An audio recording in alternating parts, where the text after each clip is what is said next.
ready? Yeah, I think we're live. How exciting. Hi, everybody. Thank you so much for being here.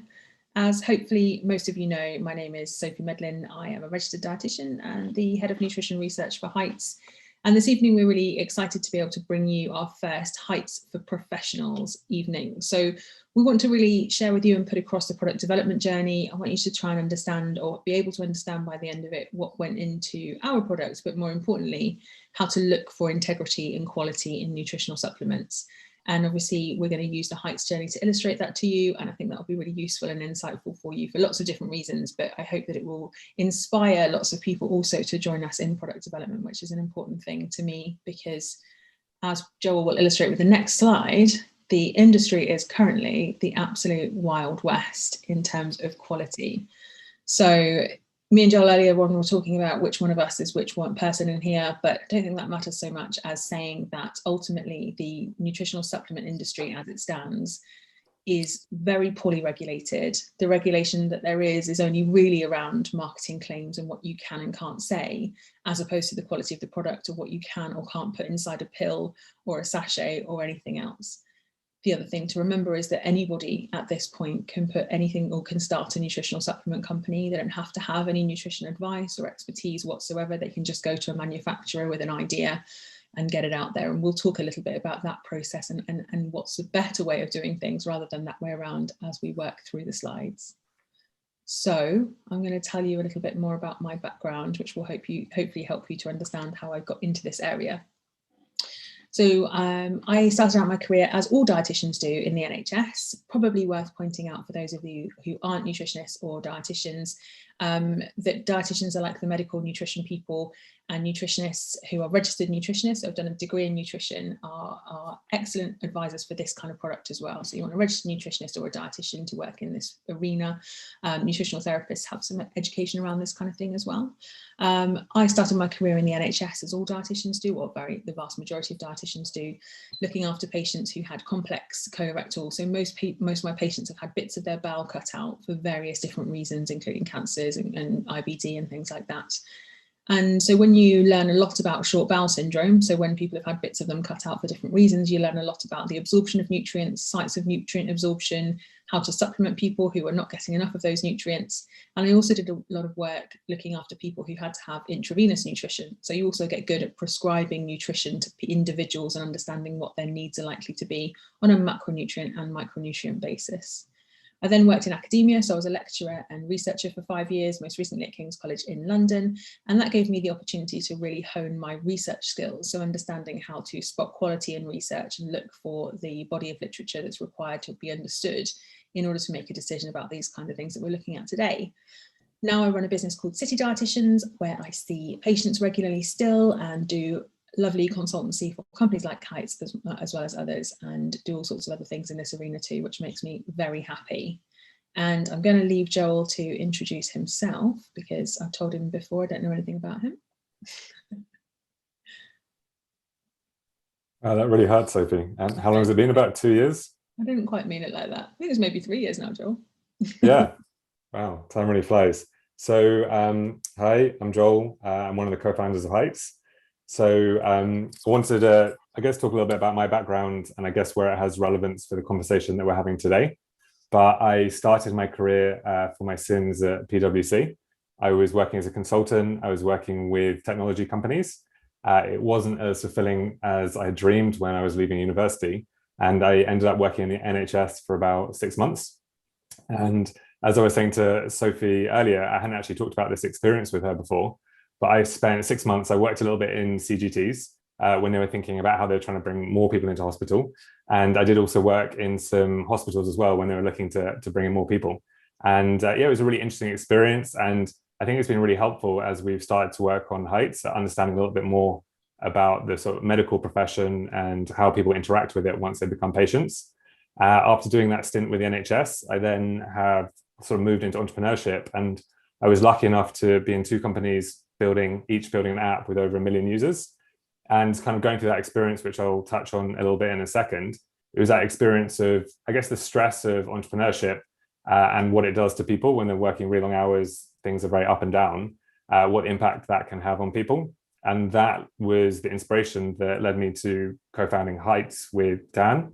And yeah, I'm really, really excited about this presentation because I think one of the biggest joys I've had since we started Heights was working with Sophie and Dr. Tara on making the smart supplement.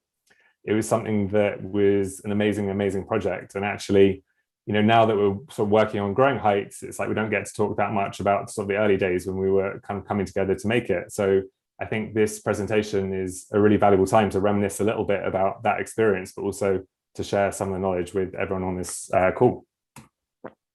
So without further ado, wanted to touch a little bit on how do you identify the quality and integrity supplements in the market. So wanted to give you the short answer, and then we wanted to work back a little bit towards the longer answer with a bit more detail. So the 5 things that we look at Heights, or the 5 things that we think are really important in the market when you're looking to recommend supplements. The first is the quality of active ingredients. The second is what are the inactive ingredients in the product. The third is what is the actual dosage of those ingredients you're looking for. And the fourth is what is that team behind the product? So who is making the product? And I think everyone here has the experience or seeing products out there in the market. Is very easy to make a product. Anyone with an audience, it's very, very simple to get a product into the market and start selling it. So who are the team behind it? What are the reputations? How do they make that product? And the fifth is external validation. So again, that's something we're going to get into in a little bit more detail. So, you know, what are the reviews like?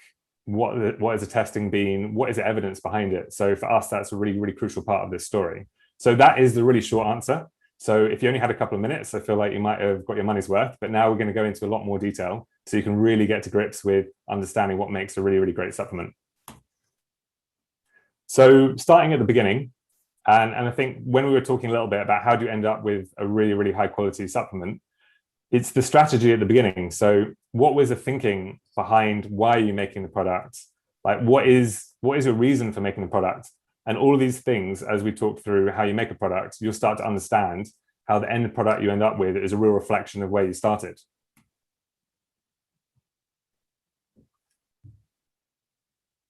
Ooh, sorry about this. Slide. Yeah, this is the first time that we've been using slides on one of these calls, so you'll have to bear with us a little bit.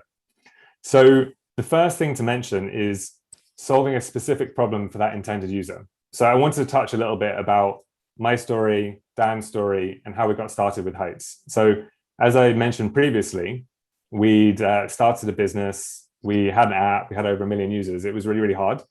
And going through this really stressful period, Dan was suffering from insomnia. He'd moved to a vegan diet. He was having really struggling to sleep. He was very, very anxious. And I was suffering like a lot of stress, and I was finding it really, really difficult to perform at the level that I wanted to. So we're kind of going through these experiences and trying to understand, why, what is it about what we're eating? What is it about what we're taking that's having this impact? And as we were working on our business, we were coming into contact with loads of other entrepreneurs that were having very, very similar experiences. So we started to speak to them, what is it that you do? Like, what is it you do for performance? What is it you do for your mental health?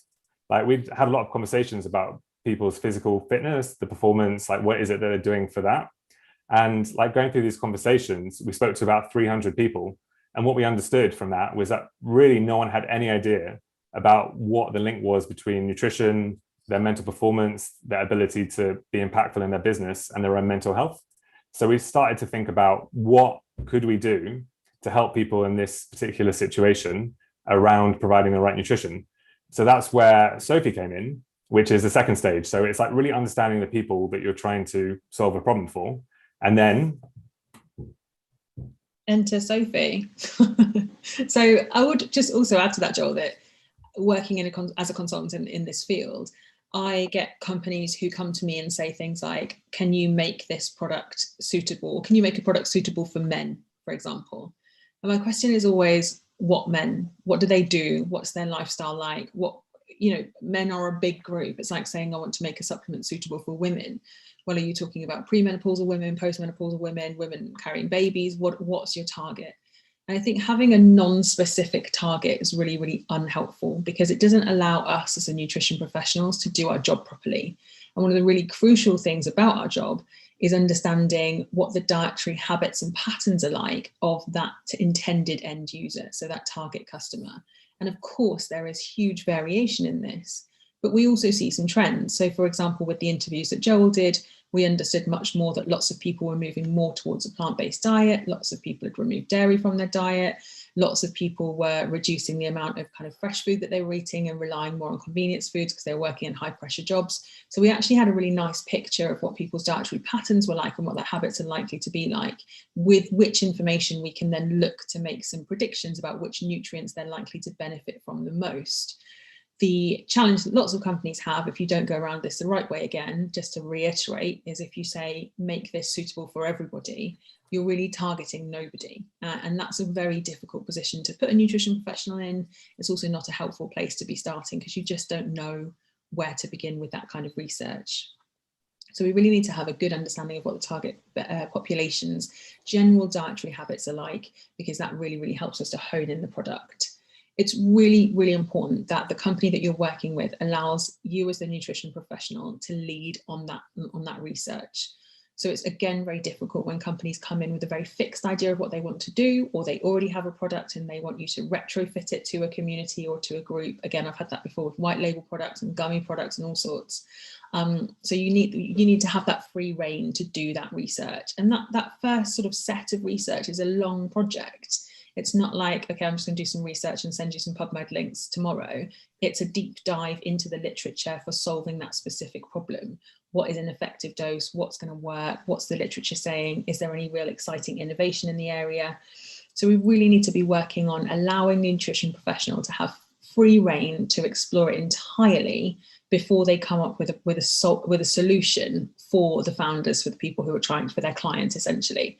And without that, again, you can really end up in a situation where you're trying to retrofit something, it's not a good fit, and it's not really suitable for anybody. So allowing the nutrition professional to really explore that, rather than putting rules in place or tethering things down too much, is very, very important there. For example, you might say, we want to create a really brilliant gummy product for this specific thing. But if you're using a product that you can taste, it's really difficult to make that, because taste is such a barrier to so many different things. And is it even possible to absorb that ingredient that you want to use via the sublingual route? We have to think about all of those kinds of things. And if you're not given free reign at the beginning and you're tied down by too many different things, ultimately you're not going to be able to come up with a really good product with great integrity that's actually going to have the effect that you want it to. So next up, we wanted to, and it's really important that you develop a high level vision, strategy, and set of principles with the company. And one of the things that I feel is really, really important here is that when we as nutrition professionals work with a company, that we have a very clear shared vision with them. So it's important for you as an individual, as a professional, to communicate that your ethics and your principles and your integrity to the company, and that becomes a shared thing. So I think the next slide we talk about the heights one. So for heights, we decided, or as a team it was decided, that we wanted to create a daily baseline for natural nutrition for the brain and body. And Dan and Joel are super keen on this word natural. We had some conversations about how natural is kind of a marketing term, and actually we can do our best, but ultimately no supplement is going to be natural. What we're trying to reach here is the best that we can do under the circumstances and keep things as natural as possible. We went down the route of having a hero ingredient, so omega-3s, so 3 sort of hero ingredients, things we were going to shout about. So the omega-3s are obviously a core principle in terms of brain function. Blueberry anthocyanins, which I'll talk a little bit more about towards the end, in terms of our kind of other hero ingredients. So something that people know about or may have heard of, but don't know a lot about. And I come from so my research background in King's was really helpful for this, because I know what's innovative, I know what people are working on, I know the exciting things that are happening in that space. So we could kind of tag on to that exciting innovation and bring something new to the market, a new story for people. And of course, a B vitamin complex is always going to be essential for good optimum brain function, because it's so important for that communication between neurons, but also the production of neurotransmitters and things like that. So B vitamins are always going to be a core to our product. And then in terms of principles, we were thinking about dosages that make an impact. So we're not looking to just give you good customer service and for you to take a vitamin that you quite like taking. We're looking to actually have a tangible impact on your day-to-day life. Obviously, we don't want to do any harm, and we want to put the brain first. And with those 3 principles in place, it really helped us to make decisions about things that were thrown our way through the product development process. So for example, if somebody would say, why don't you put a bit of this in? Or why don't you add this and then you can say this? And because we were so clear that, number one, we never wanted to put anything in that we couldn't actually reach an efficacious dose on. So if you need to just put a little bit in it so you can say it's in there, but it's not actually going to make any difference based on the research that we have, we're not going to do that. And that one of the decisions that we had to make on that was something like magnesium, which has great evidence for improved mental performance, but we can't fit enough of it in order for it to have a discernible impact on people. The research says you need more than what we could ever fit in this product for it to have an impact. So that was our decision then not to put it in. So all along the product development process, you'll have people throwing ideas and things at you and things you could do. And if you haven't got this kind of strategy, this really clear strategy for what you're trying to achieve and what the plan is, that you've agreed together, that's come together as a team rather than it just being driven by one party or the other, it can be really difficult to be thrown off course and to make decisions that perhaps do compromise the integrity of your product or the intention of your product as it began. Next up, we also wanted to be really clear, and in general it's really important to be clear that with supplementation always we are building on foundations. We're not telling people that this is going to solve all of the problems. So if you go onto the Heights website, you'll notice all the comms is around things like lifestyle, meditation, looking after your brain in multiple different ways, eating a balanced diet, making sure you're looking after your body, and supplementation. As we all know, we need to be thinking about a food first approach, which we try to promote everywhere using with Heights, as well as lifestyle first. And then that a supplement is the second line. It's the thing that you do when all those other things are in place, but that you're not quite doing it. And I think it's really important that you think about those sorts of things when you're working with a company or you're thinking about working with a company, is making sure that they're not suggesting that the product's taken in a vacuum or that it's the best thing for everybody straight away, because it's not necessarily. I think that's a really important point there. And then Joel's going to talk about dreams and reality. Yeah, so this is where I come back into the story. So taking the wish list that we've created and then taking it to reality into manufacturing. And this is where I have to sort of dust off the spreadsheets, or you need to find someone that can do that. So you'll effectively come up with your ideal formula. You've all agreed this is exactly what you want, and this would be an amazing, amazing product. And then once you found a manufacturer, then you start to talk about the reality of what you can get in there. And this sort of conversation is around things like capsule sizes, different types of mechanisms for how you're going to deliver the product. And I think Sophie touched on a little bit earlier about things like gummies. So just for example, with a gummy, you can only get about 10% of that to be an active ingredient. The rest is 90% is filler to make it the actual gummy. So if you're thinking about a gummy product, then you're not going to be able to get as close as much of what you want in there as you would like. So this is quite a difficult bit, because you start off with everything that you really, really wanted, and then you start to whittle it down a little bit. And this is where the vision, the strategy, and the principles become really, really impactful. So I thought it'd be good to give an example here. So originally, we really wanted to have choline in the smart supplement, but the problem that we had when we came up with that recipe is to fit into the capsule sizes that we wanted, there would only be a small amount of choline, and that would have an impact on some of the other ingredients that we wanted. So what would have been quite a difficult conversation became very, very easy, because we had this principle about the dosage being really impactful. And then it became really, really clear. What would be the point of having multiple ingredients that sort of sounded good for marketing reasons, but didn't have the impact we wanted? So we had these principles, and then it became very, very easy. We could make that decision and move forward. But this is the bit that actually takes quite a bit of your time. So Sophie and I are working on a follow-up product at the moment. And these first 4 steps were actually, were quick. We did the research. We were really excited about what we wanted. And it's actually kind of getting into the fitting the dream to reality that takes quite a bit of time. So this is a thing that people don't talk about that much. So I think when you're thinking about your products, saving a bit of time to work with the manufacturer to get what you really, really want is important. And this was a bit that we learned a lot from, and I'm really happy where we ended up. But as Sophie said, having that high level vision, the strategy and the principles enable you to create a great product. And sometimes products might get a little bit let down at this stage, where you've had a lot of time in the research phase, and then you've kind of got to this conversation. You've been through a few rounds of changes, people get quite jaded, and you're not as clear about what you really, really wanted. And having worked in this stage for a little bit, you can actually see a few products and have a few conversations where people have made 3 or 4 changes and they kind of forget where they started. And the product that they end up with is really not what they actually wanted. So that's why I thought it'd be really important to mention this stage as we're talking about how you make a great product. I was just going to jump in there, Joel, and say, actually, if it's all right, that I think this is kind of also a really important point where teamwork was so important. So Joel and I maybe obviously have really different skill sets, but this kind of spreadsheets and stuff like that will never be something I'm particularly good at. And Joel is great at it.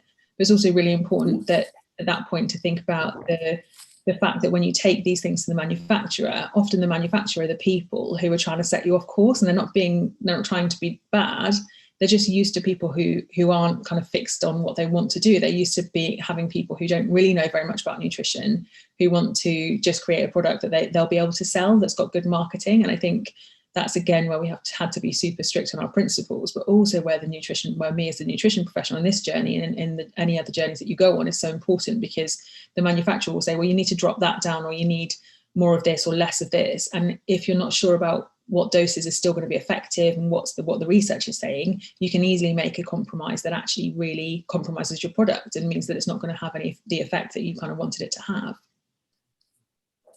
Yeah, that was really, really good point. I think we had a lot of interesting conversations, didn't we, where we're kind of sending the information back and forth.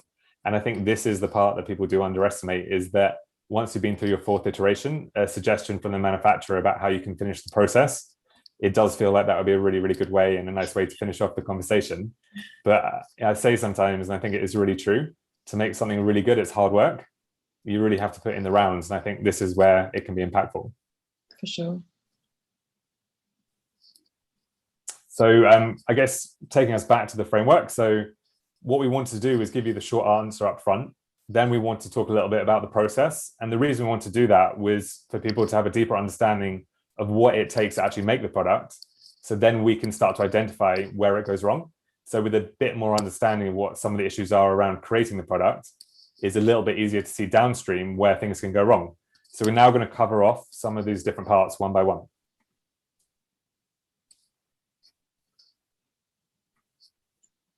Actually, I am going to start covering off one by one. Sorry about that. So it's the quality of the active ingredients are really, really important. So when we were starting Heights, I had this game. It kept me entertained. You guys might have a different opinion. But what I would do is I would take a box of vitamins and I'd put it in front of someone I was interviewing or a friend. And I would say, can you point at the ingredients? And they would say, yeah, it's really easy. And they would always point at the nutritional table. And it happened, I think I did it to 100 people over 3 months. And over 95% of people thought the ingredients were the nutritional table, and they could not actually see what the ingredients were. So they were blind to the little bit at the bottom that tells you all the ingredients, and they thought the nutritional information was actually the ingredients. And why this is really interesting is that it's not comparing apples with apples when you think about what the nutritional kind of input is. And that's why the ingredients are important. And this is a little bit of information about why products aren't always created equal. So you would like to think that if there was a lot of evidence around a certain type of ingredient being more impactful than another, that all of the manufacturers would use the more impactful ingredient. And they don't. The reason is cost. So put together this little diagram. It could be a lot prettier, but if you just follow it with me, this is what the breakdown of what happens when you spend money in a retailer. So if you go into a shop and you spend £10, for example, on a vitamin, this is the breakdown of actually where that money goes. So we'd like to think that if we spent £10 on a product, a lot of it would actually be going to really, really high quality ingredients. So this breakdown here shows where the money actually goes. So £10 on a product in a store, the blue bit is the VAT, which comes straight off. Sorry if you're colorblind. I could have made this a lot more accessible. Sorry about that. Sorry, Dan. The bit under the blue, the VAT, which I would say is a sort of turquoise. Is that right, Sophie? Yeah, I'd say so. Is the retail margin. So the retailer, Boots, would take 60%. So that goes straight to Boots. Then the slightly different green, that is the brand margin. So the company making the product, that's the margin that they're taking. And then if you get the yellow, that's sort of the overhead and the packaging. So what that really leaves you is the red, which is about 6 or 7%. So if you go and spend £10 in a retail environment or in a retailer, 60 or 70p of that is sadly going on the ingredients, which has this impact on why some ingredients are less bioavailable than others. which leads us nicely onto bioavailability. Now, when we were putting this together, we had this conversation about whether we could tell you about all of the possible nutrients in the whole wide world and the most bioavailable forms. And of course, we could have spent probably 4 hours doing that, so it's not doable. So we thought we'd sort of highlight some of the sort of main things that you need to be looking for and why you want to be looking for the option. So vitamin D should always be vitamin D3, not vitamin D2. That's the active form and the one that's most bioavailable to us. Vitamin B12, in heights we've got methylcobalamin, which again is the much more bioavailable form than the cyanocobalamin option. So we are looking for optimal bioavailability. Bioavailability means how accessible that nutrient is to our body, how easily we absorb it, how quickly it gets into our bloodstream, and how much of an effect it has. Folate is a really important one, particularly if you're looking at prenatal supplements, so pregnancy supplements. And that's because one of the forms of folic acid, so if you just use plain folic acid, there's a large percentage of the population, it's not a large percentage, there is a percentage of the population who have a gene which means that they can't absorb folic acid at all.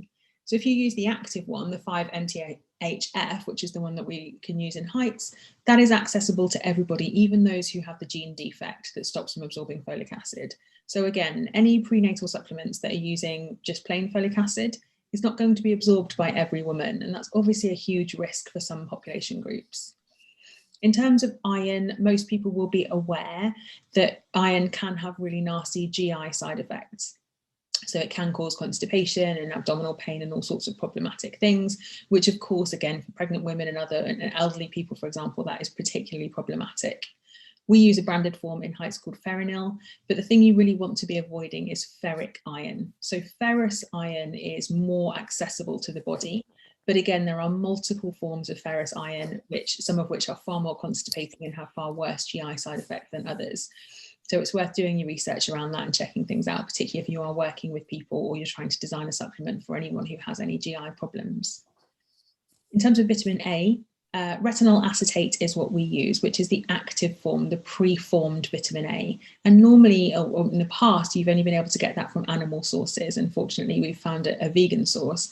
But having preformed vitamin A means that your body doesn't have to go through any additional steps to convert it into the active form. So beta carotene, you'll probably recognize from recognizing that it's in carrots and things like that. It's what makes things orange. Beta carotene is not the preformed form. It's the one that your body has to then convert into an active form. So it's just less accessible, more steps in order for your body to be able to access it and use it. And that's obviously a bit of a barrier for some people. And then it does actually also, you may be interested to know, mean that we cannot use heights in pregnant women. And because that's not our target market, and there's lots of other reasons why we wouldn't necessarily recommend heights to pregnant women, we definitely have a barrier there in terms of the market. But because we're very clear about who our market is, that again was an obvious choice for us. It wasn't something we debated or worried about. Vitamin B6 we have as 5P5, which again is the most active form, the most accessible form in the body. Pyridoxine is the standard version, and it's fine to have that, it's fine to use it, but it's not absorbed in the same way, and it's not as active and accessible to our bodies as the P5P version. And next slide, please, Joel. If you do want to read more about this, so the thing to look for is to be conscious about the ingredients. Look for them, look for those little telltale signs that people are using the perhaps less expensive ingredients, but also you can do your homework.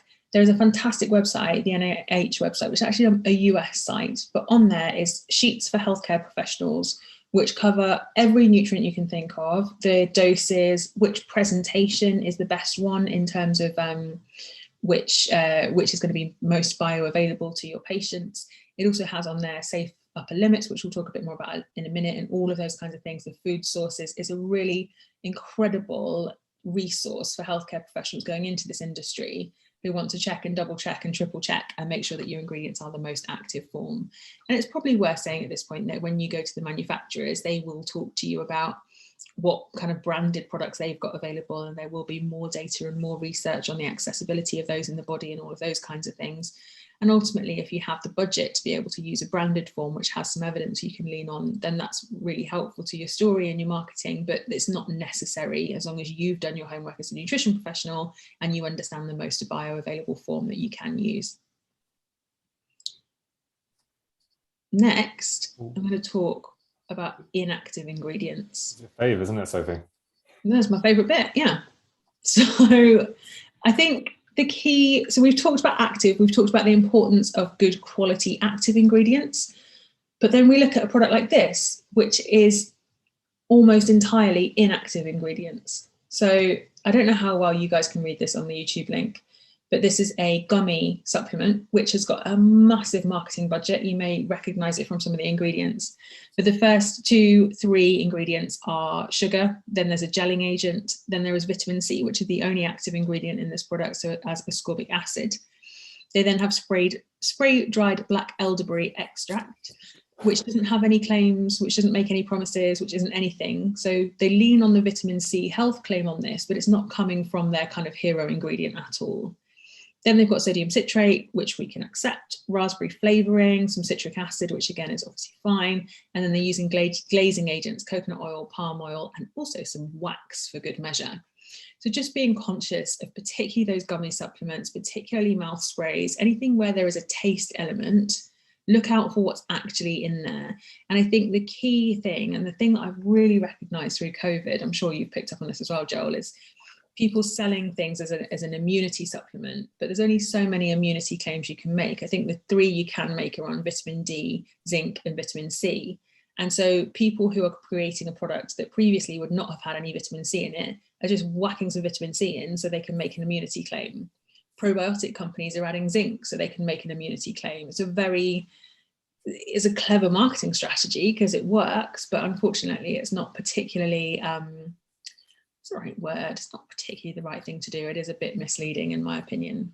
I guess it goes back to that conversation we were having earlier about products that are made to fit a marketing need, where someone comes up with an idea, we should make an immunity product because of COVID, the sort of market. So let's go and make a product that kind of fits this brief. We need to make a marketing claim and let's build around it. Yeah, absolutely. I was also going to say, I don't think you'd eat anything that came with this in the ingredients, would you? I mean, you should. I mean, you wouldn't give it to your dog, would you? So don't give it to yourself or your kids. I think that's my general rule on these things. But I think this also goes back to that point that we were making earlier about when people are looking for the ingredients. I think people will pick it up and they'll look at the nutritional table. Yeah. And therefore, the thing that is labeled ingredients, they don't really go into, because I think if people started to look in a bit more detail, they might not recognize exactly what these things are, but some of the names that you pull out, you wouldn't feel that comfortable with. Yeah, totally. And I think it's just worth also pointing out that sometimes there is an indication. I'm not completely writing off gummy vitamins as a whole thing. I think there is, for kids and people with specific difficulties, gummy vitamins might be the only decent solution, and that's fine. And obviously, no one's here to slag off sugar and say it's the worst thing that you've ever put in your body, because that's just not true. I think we just need to be conscious of things that are misrepresenting what they really are. I think for us, it's awareness, isn't it? I think part of the conversation is these are some of the things that go in and the things to look for. Mm-hmm. For sure. So, and what do you say about gummies, Joel? Like, how much of the ingredients can be active? 10%. Yeah. But I think one of the other issues, and I know we've talked about gummies quite a lot over the last couple of years, because it'd be nice to make a great gummy product. It's fun, it's easy to take. And when you chat to sort of customers or people that buy vitamins, they do like gummies. It's easy, sort of sits on their desk. They can take a couple and it's enjoyable. But I think the other unknown, so you can get 10% of the active, the rest you have to sort of work out, with pectin for a sort of vegan plant-based gummy. But I think the difficulty is they're heat treated. I mean, you have to heat them to make the gummy. So, when we talk about some of the evidence around the product, there are some unknowns when you have to heat the mixture to put it into a gummy about what the impact is. So it's a wild west. Nobody knows the answer. Yeah, I feel like I'm taking a bit off tangent here, Sophie. So we'll go on to the next one. I found it interesting. So this is a really, really well-known company, a brand that lots of you may have recommended. You may have even taken these supplements yourself. And I'm just you can see hopefully in red all of the ingredients that are just bulking agents. They're just there. They're not doing anything. They're not active at all. They're sometimes what they call carriers, which doesn't seem to be a necessary thing. And lots of those things that are in there are things that you definitely wouldn't choose to put into your body. So things like silicon dioxide and anti-caking agents, there's some talc in there. There's all sorts of things in there that you perhaps wouldn't choose. And weirdly, although again, not saying that sugar is the worst thing ever, there's 3 different types of sugar in there. And this is a pill supplement. So who knows why, presumably to make the outside taste reasonable, but it's a really high level of them, in my opinion. But their first ingredient is maltodextrin, which is essentially a bulking agent. And then their second ingredient is magnesium, which we've talked about before being a high dose. And then the third ingredient is bulking agent again. So cellulose, essentially, so fiber. Sophie, I know we said we weren't going to be specific, about like the exact product, because that's not what we're here for. But can you just give an example of what type of product it is? Is it a tablet? Is it a vitamin, multivitamin? Yeah, so it's a multivitamin tablet, a solid multivitamin tablet that you would buy in Boots or Holland & Barrett or online or all over the place. They are, what's the right word when something is absolutely everywhere? I'll come up with it. It's hard multitasking. It's like changing the slides and coming up with the words. So I'll see if that comes to me. Yeah. So just on the next slide, we had an alert through this week, in fact, which tells us that titanium dioxide, which is one of the ingredients, and it's ubiquitous. I think that's the word I was looking for. I was thinking omnipresent, but I think that might be a person. Either will do, maybe. Sorry, yeah, again, taking you off topic.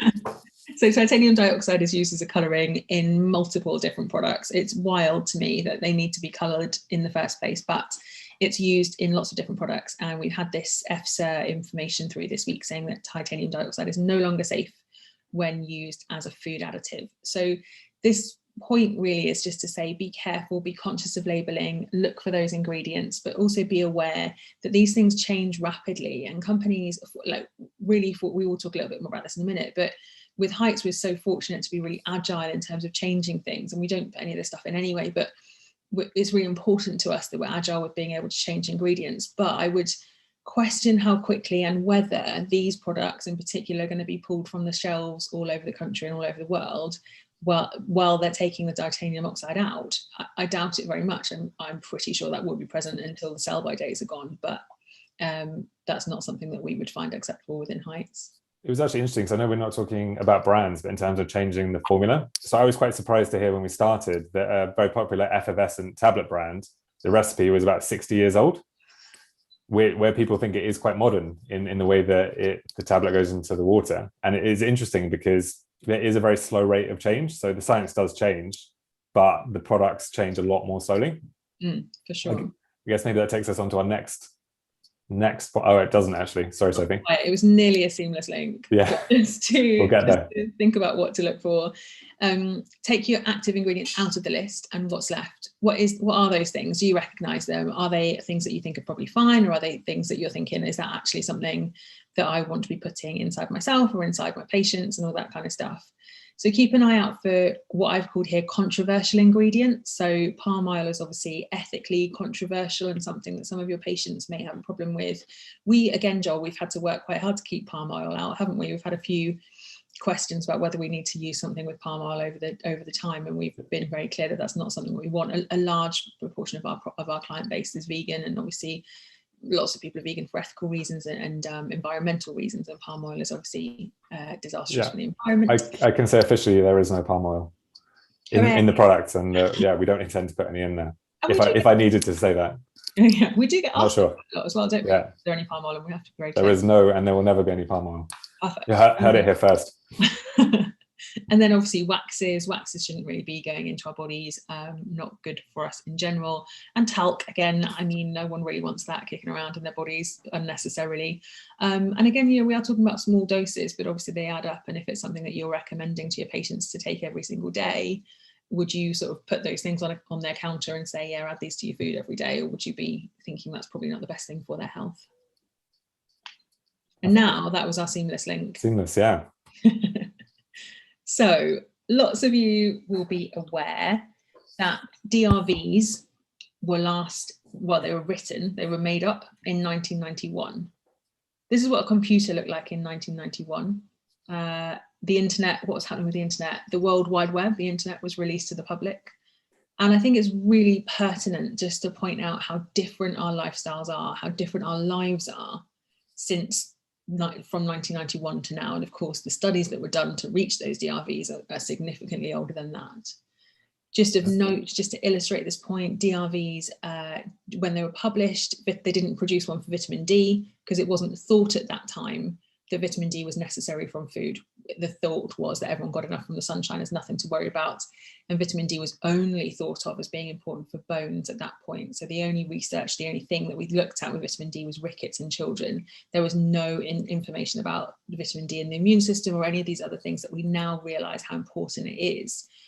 And that the point of saying that is to recognize how out of date they are. It's 30 years old, the DRV's information. Again, the research on them was done significantly before that, and to reach those conclusions. Sophie, when you say different, as in the way that we're living our lives, the way that we're working, the way that we're eating, absolutely. Like when you said these things are all different. All of these things are, all of our lifestyles are significantly different since computers, since the internet, since everything that's happened in that time. And just to give you an idea about science innovation in a much more kind of agile area, at that time, scientists, the best scientific evidence we had suggested that we've actually got 5 times more genes than we actually have, which of course, if we continue to research and we continue to look, we learn so much all the time. And the vitamin D example is another great one. Like, since these were published, our lifestyles have changed significantly, our food chain has changed significantly, our dietary choices have changed significantly, our stress levels have changed, the choices that we make every day have changed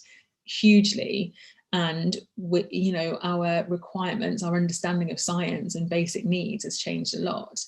I tried really hard for this presentation to find the original research that DRVs was based on, because I would also hazard a guess that they were largely based on a Caucasian group, as opposed to them being wide-reaching and understanding a bit more about diversity, as the UK is obviously hugely diverse now and was not quite so 30 years ago. So there's so much to think about in terms of outdated DRVs, and there is some work going on to try and update them and to campaign to update them.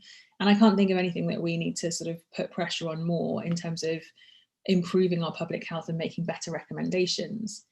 And another example of this is that there is a perceived wisdom that nobody is deficient in B vitamins, essentially, in the healthy population, but we don't test the healthy population. So when you are doing research for products, what you'll learn quite quickly, brain health is a great one. We know a lot about brain health in children and learning, and specifically children with things like autism and specific diseases or disorders and things like that.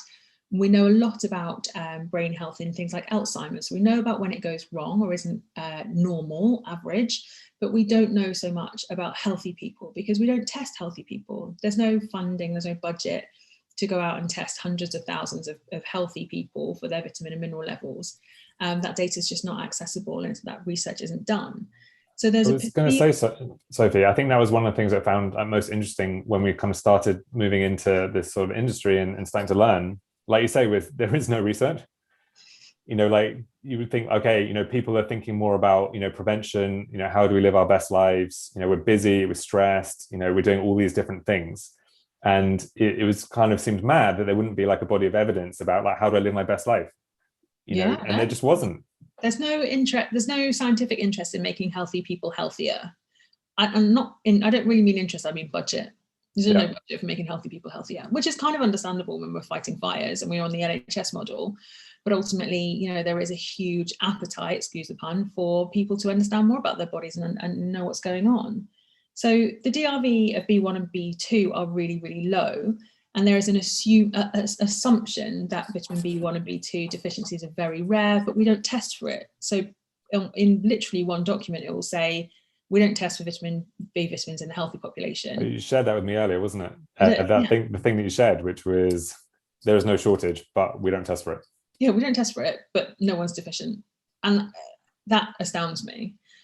So with Heights, and really fortunate to work with Joel and Dan, who are so interested in making sure that we are doing the right thing and that we are on the right lines with these sorts of things. We have done some research ourselves, and it is in a small population group, but I would really like to share that with you now, so that you're aware of the sort of work that we are doing in order to try and prove what's going on in the population. And these results properly shocked me. So we just took 16 people, so this is by no means a large sample size. They joined voluntarily from a group of healthy subjects, so arguably there is subject bias and everything else. So this is, I'm not presenting this to you to say this is peer-reviewed research that would be accepted by any academic journal, far from it. But what we did find in this group of self-selected healthy people was that 9 of them out of the 16 were deficient, 3 of them out of the group were deficient, clinically deficient in thiamine, and 9 of them had a borderline deficiency, so beyond kind of that bell curve distribution, they're sort of in the lower end. 12 of them had riboflavin deficiency, a huge number. And again, riboflavin deficiency is considered to be basically non-existent in the healthy population. And then 3 were borderline. We had 4 borderline B12 deficiency, but no significant deficiencies in that population, which is interesting because some of them were vegan. Small numbers of folate deficiency, 12 vitamin D deficient. Again, very interesting. These were done in September, so end of a lockdown summer. You would think that potentially people have been spending more time in their gardens or walking and more exposure to sunshine. But unfortunately, still, a significant proportion of this small population were vitamin D deficient, and perhaps unsurprisingly to a educated nutrition audience, everybody had a low omega-3 index. So really low ratios of omega-3s, even in people who were consuming oily fish and things like that, but perhaps a little bit less regularly than we would like them to. So although— I was going to say, Sophie, without wanting to interrupt you, because, you know, like you were saying, it was a small study and we're all trying to do our best to find out as much information as possible. And, you know, as a small company, it's like doing as much learning, you know, as possible and then sharing this into the public realm. Can you comment a little bit on how surprised you were? Because I think there was some expectation around like vitamin D, omega-3, potentially around B12, because there is some discussion about it. But around like the B vitamins, you know, how actually being very surprised when we got these results in a small sample. Yeah, I offended our partner who did organise a blood test for us by saying, I'm going to speak to the lab because I don't think these are real. So she was a bit cross with me.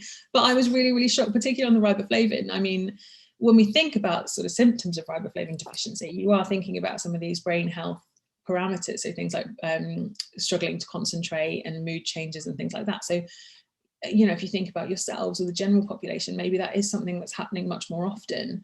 But it's, you know, shocking to me. And thiamine as well was a real shock. And actually that leads me really nicely on to the next slide, which talks about the sort of triad of what causes thiamine deficiency in the healthy population. Again, we're not testing for these things, and some of these things you'll be aware of, but there are 3 things that drive thiamine deficiency in otherwise healthy people.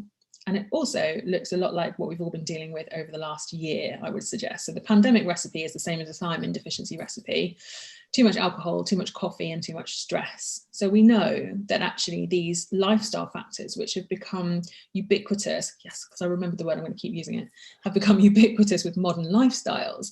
These are the things that drive deficiencies in B vitamins. So whilst I was surprised by the results, perhaps when you dig a little bit deeper, we shouldn't be. And I'm not saying to you that everyone needs to go and take a B vitamin supplement. I'm not saying any of those things because, you know, we can't blanket recommend anything. But I would say that if you recognize that some of these things are linking to your lifestyle and you have any of those symptoms in terms of brain fog or difficulty concentrating, difficulty sleeping, mood disturbance, any of those sorts of things, it's definitely worth thinking about. Do you think you're getting enough B vitamins from your diet? If not, can you top up? If not, you might want to consider supplementation. Perfect. Sorry, Sophie, I realised I think we're sort of 50 minutes into this hour. I know, so I feel like we've had a bit of more of a conversation about this than presenting some of it. But yeah, I think we need to try and go through so we can have some time for questions. I think that was one of the major parts that we're looking to share. Definitely. Oh, and just to say as well quickly, we are repeating those tests. So we've given those participants heights now for 6 months, and we're retesting them. The results should be through on the 1st of June. We're really excited to share what's going on around that and that sort of thing. So the original plan, we were trying to get it tested and then do the trial in December, but we were a bit thwarted by COVID. Yeah. So we're really excited to be able to share some of this, but yeah, doing our best to kind of get out the second part of the trial. For sure. So things about what to look for research around dosage efficacy. So is the dose that's in something going to have the effect that you're looking for, or is it just a maintenance dose? What's that dose based on? How have they made that decision? Consider if you're trying to correct deficiency. So if you are trying to correct deficiency as opposed to just keep someone on a maintenance dose, then you need a treatment dose in order to do that. But you need to be super conscious of tolerable upper limits. And that's how we understand how much is going to be too much for people, how much is going to cause them harm, how much is associated with side effects. And obviously you never want to be recommending products or be producing products that exceed that tolerable upper limit. So moving on then, the team behind the product. Is this going to be me or you, Joel? I think it was going to be you. Great. So the brain trust, I love that. So you will know hopefully by now that we have myself on the team. We've got Joel and Dan. Dan is Joel's business partner. And we also have a medical officer, chief science officer, medical officer, Dr. Tara Swart, who is an excellent and really important part of the team. And I think that the thing that I find really, really important about that teamwork is the checking, double checking, cross-referencing. There's no sort of, this is entirely my responsibility and anything that goes wrong is entirely on my shoulders. Everyone is invested in making sure that we are making the best decisions all of the time and making sure that our customers are safe and that we're doing the best thing. We have the benefit, as we spoke about earlier, about being really agile because of the delivery method. So we review the literature every 3 months as a team and make decisions based on what our next batch is going to look like. We're looking for innovations in the market. We're looking for innovations in the research. And we're trying to make sure that we are as up to date as possible scientifically, so that if we did have something, again, we don't use products like titanium oxide, but if something did come through that said that, we just make sure that we're not missing anything that we could be being conscious of. And then we just want to be super on top of those sorts of things. The other thing I really want to say about this is when you are looking at supplements, when you're looking for supplements, great work, Joel, have a look on the website. So nobody has a great scientific team behind them or any kind of nutrition professional and isn't talking about them. It's a terrible marketing strategy to pay someone lots of money to develop a supplement for you and then not tell people that you're using them. So my advice would be, if someone doesn't have their scientific people on the team, who are on the team, on the website, chances are they don't have a scientific team behind the product. What are the track records of those individuals involved? Do they look like reliable and trustworthy people? What's the driving vision for the product? Is that clear on the website?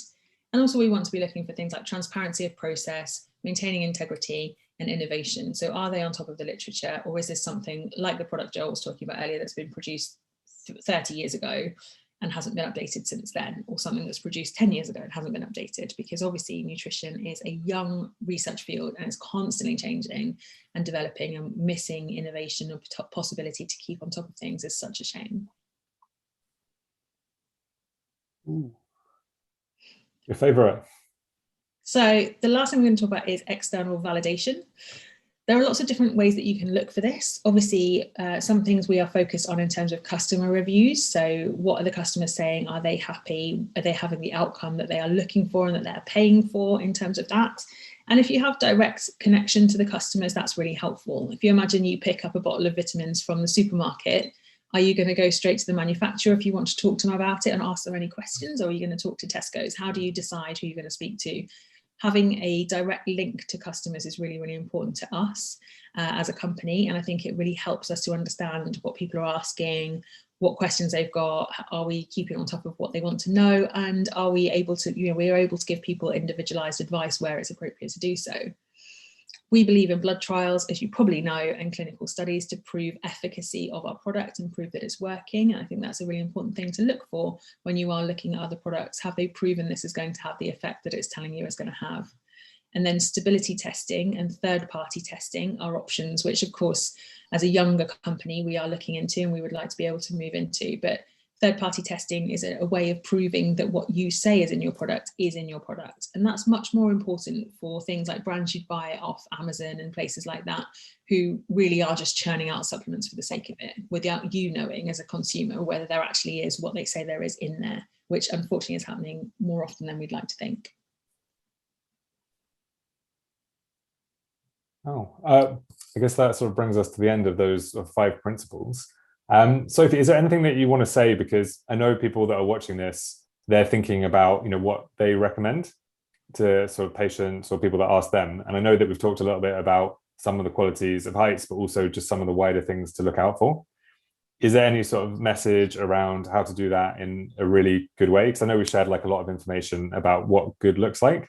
And obviously we're really proud of what we've done and we've been able to share some of that.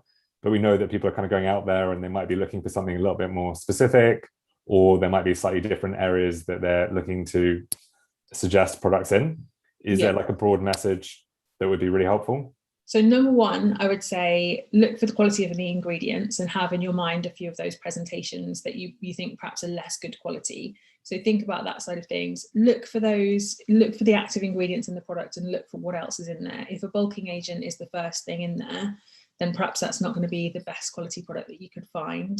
Look for the team behind the product. I think that's super important, and make sure that that's in place and that they're talking about it. So if they're not talking about it, it probably doesn't exist. I think those are probably my three biggest ones to consider there. Perfect. So that brings us to the end of some of the major topics we want to talk about. I think we just want to reflect, and it will be for 2 seconds because we're almost at the end of our time. We want to get some questions in, but about when it all comes together. So we're really proud of the work that we do on Heights and really proud of how much our customers are enjoying it. And again, when Sophie and I reflected a little bit, we wanted to make a really high quality product. You know, we went out there with the strategy of what we were doing. We had a really clear idea of who we were making it for, and we were determined to make a great product. And we felt that we really made that great product, but the reviews have actually been really, really strong in terms of areas that have, I wouldn't say, obviously life change is not the word, but in terms of like things like sleep, energy, reducing brain fog, like within weeks for people. And that wasn't something that we expected straight away. We just knew that we were making a product that would be high quality, that people could take, and it would have an impact over time because of the evidence that we'd seen. But I guess maybe this reflection is a little bit about the B vitamins and the diet and what people were really missing. So I think this is just an idea of when things really come together, it does make a big impact on customers' lives. So now for the Q&A. But actually, there was one last message that I really, really wanted to share, which is we really appreciate people kind of coming online this evening and being with us for this talk. So we really do want to raise awareness of some of these wider issues. Like, we work really hard to make a good product, but for us, we've got a much wider mission. And the mission is we want people doing more of what they want for longer. And we really do believe in nutrition and nutritional intervention. And for us, like, spreading the message around what is important around supplements is impactful. Obviously, we'd love people to take Heights, but if people aren't taking Heights, we really want to make sure that they are taking something high quality, because we really believe in impact that it can have on people's lives.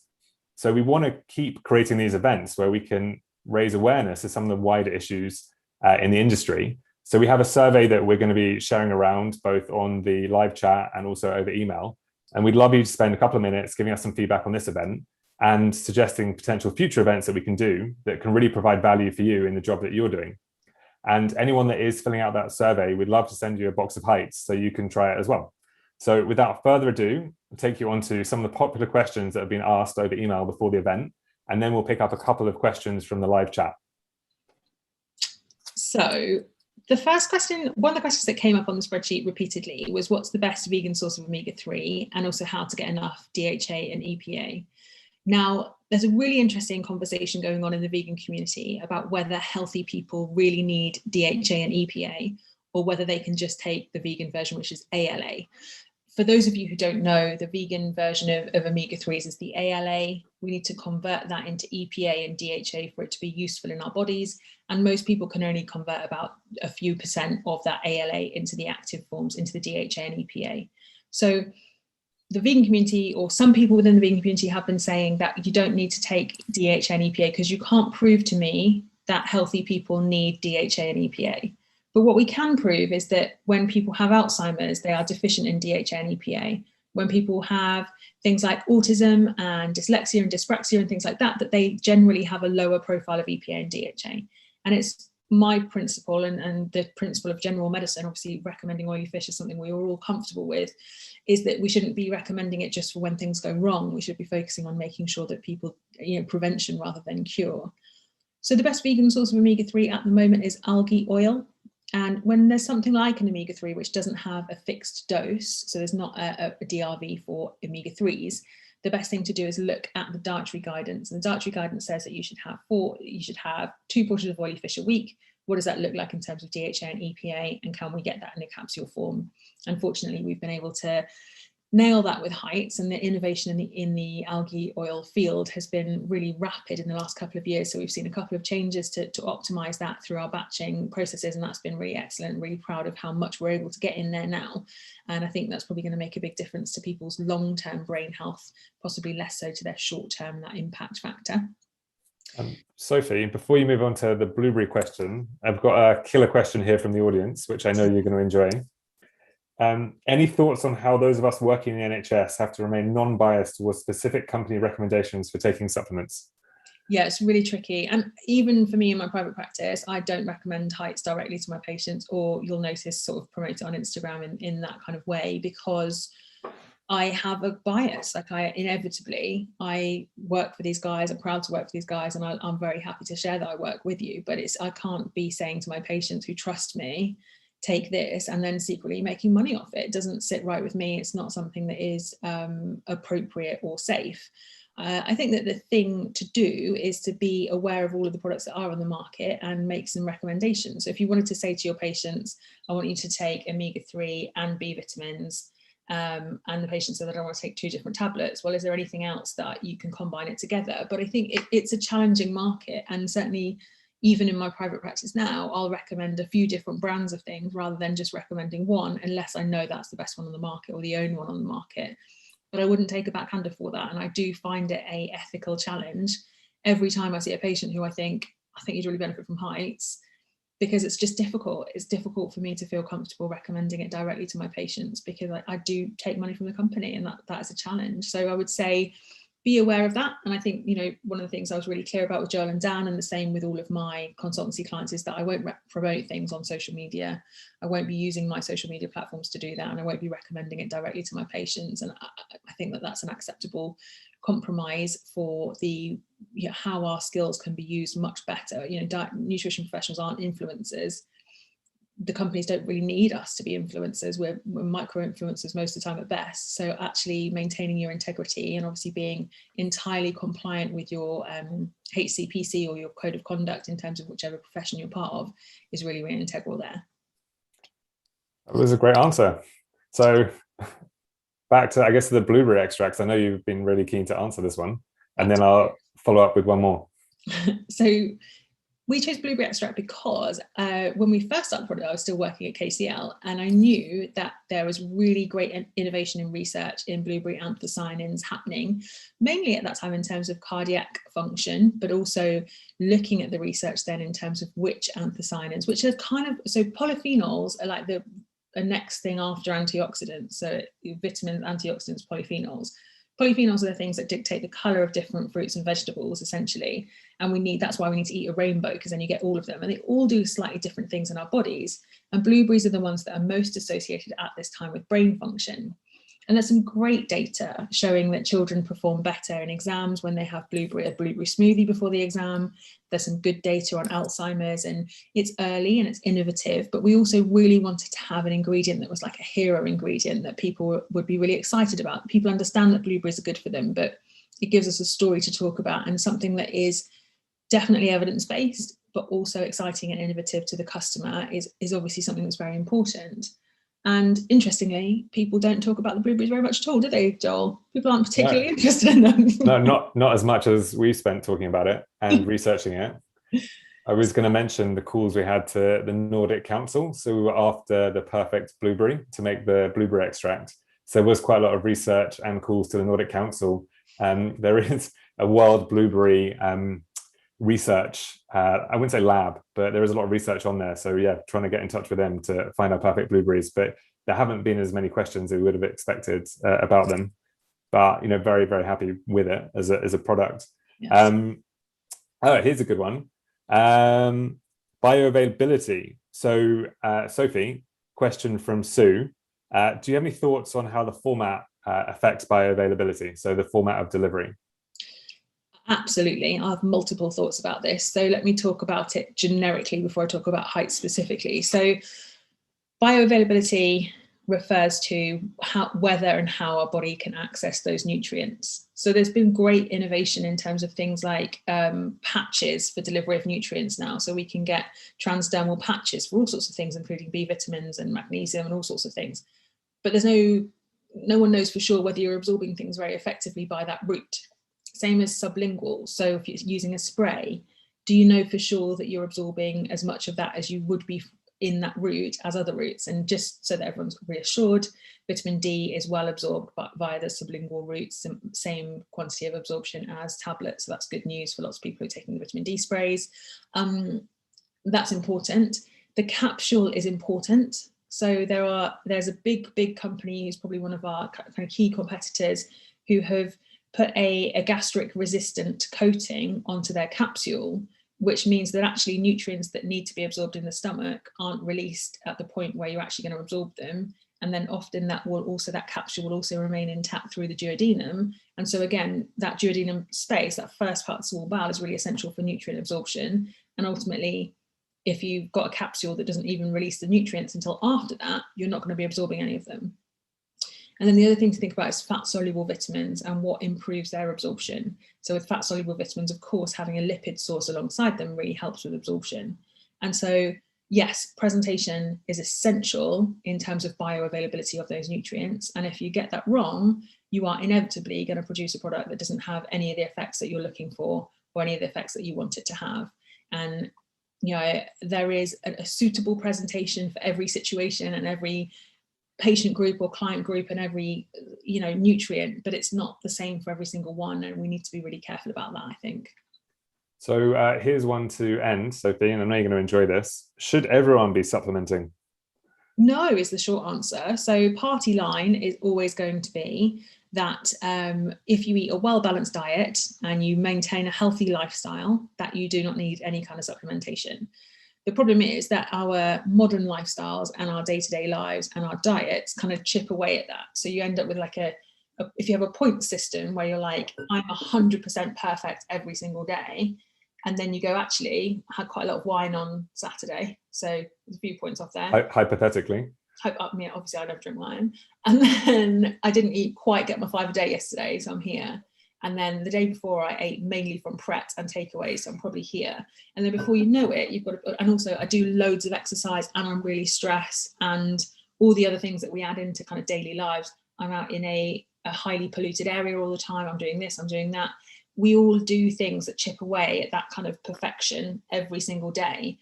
Yeah. And that then has an impact on your nutritional requirements. Then you get a cold and you're using up loads of nutrients and whatever else is going on. So every day we make decisions and we do things that increase our nutrient requirements. But if our diet doesn't meet those needs, then we may not have profound deficiencies. We may not get unwell from it. We may well catch up with it. But ultimately there is a risk there, isn't there? And I think for a lot of people, a good quality multivitamin can be a safety net against that risk. And, there is good data showing that if people take particularly B vitamins alongside antidepressants, they have a better outcome. If they take B vitamins alongside anti-anxiety treatment, they have a much better outcome. And, ultimately we all do things in our lives that have the impact on depleting our nutrients. And so, no, not everyone needs a multivitamin, but if you are doing things that are increasing your nutritional requirements every single day, then potentially, unless your diet is absolutely on point, it probably is something to think about. And I know I said it was the last question, but I think what you said just almost triggered the next one. Do you have any view about like the level of nutrition in food? Because I know that is something that comes up. Do you feel like there's been a change, or there is some assumption? I think we talked about obviously earlier about 1991, the DRVs. Do you think there is an outstanding view of what nutrition is in food, or potentially that might have changed? Yeah, I mean, we know that, for example, intensive farming has depleted the soils of iodine. And so really there's very little iodine in vegetables now. Most of us need to get it from dairy or fortified foods at this point. And, intensive farming does inevitably affect the nutritional levels in fruits and vegetables.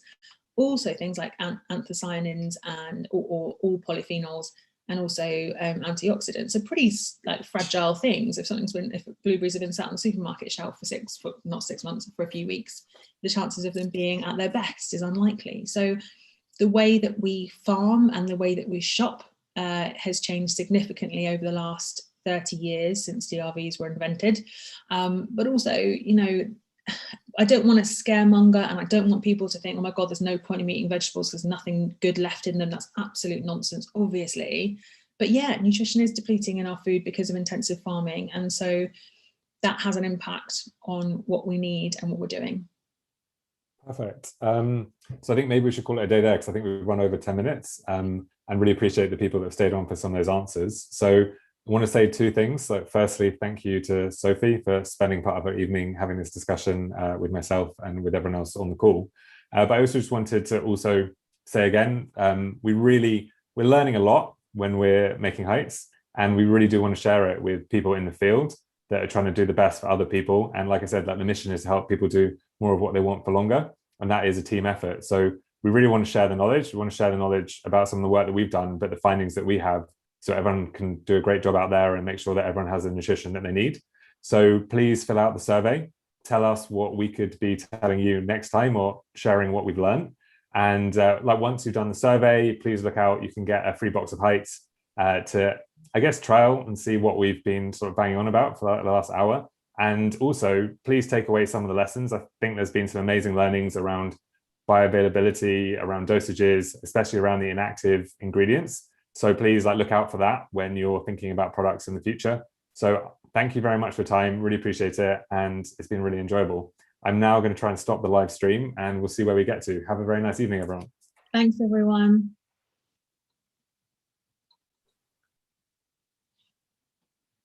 Mm.